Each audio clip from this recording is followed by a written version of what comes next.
Stop finishing things you hate. The relationship you should have left 2 years ago.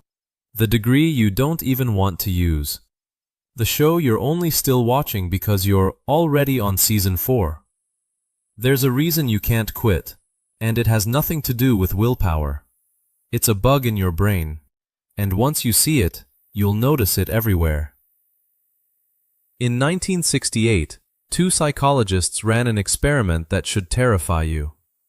They gave people a choice: keep investing in a failing project or cut their losses and walk away. Logically, the math didn't matter. What mattered was how much people had already put in. The more someone had already sacrificed, time, money, effort, the more likely they were to throw even more at something that was clearly never going to work. Researchers called it the sunk cost fallacy. And it's running your life right now. Here's the part nobody tells you. This isn't just about money. It's hijacking your career, your relationships, and your time, and you won't even notice it happening. Your brain is built with one rule: don't waste resources. So when you've already spent 2 years on something, your brain doesn't ask, "Is this still worth it?" It asks, "How do I justify what I've already lost?"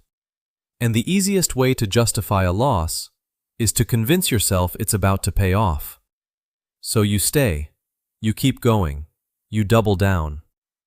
Not because it's working, because quitting would mean admitting the investment was wasted. Think about the last time you sat through a terrible film until the end. You weren't enjoying it. You knew it was bad in the first 20 minutes. But you'd already paid for the ticket. So you stayed, to get your money's worth. Except staying didn't get your money back. It just cost you more time on top of the time you'd already lost. And if it can trick you over a 2-hour film, imagine what it's doing to decisions that actually matter. Concorde, the supersonic jet built by Britain and France, is the textbook case. By the late 1970s, engineers already knew the plane would never turn a profit. The numbers didn't work. Everyone in the room knew it, but billions had already gone in. So instead of stopping, both governments poured in billions more, just to avoid admitting the first billions were wasted. Economists now call this exact pattern the Concorde fallacy. Same brain bug, bigger price tag.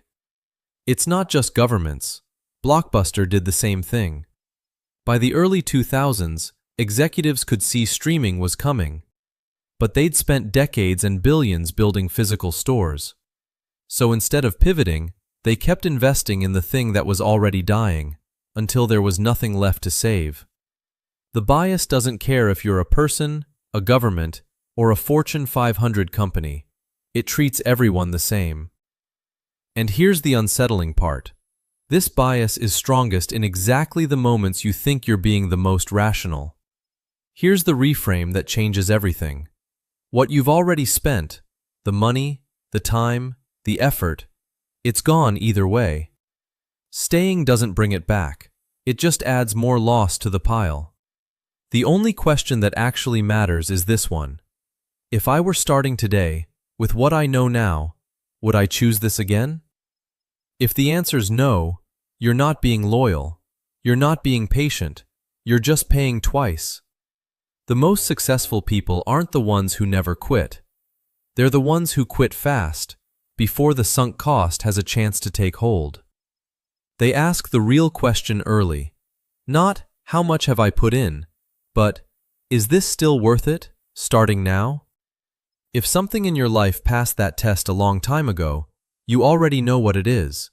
Drop it in the comments, anonymously if you want. You're probably not the only one. And if your brain just connected a few uncomfortable dots, there's more of this on Hashir Labs.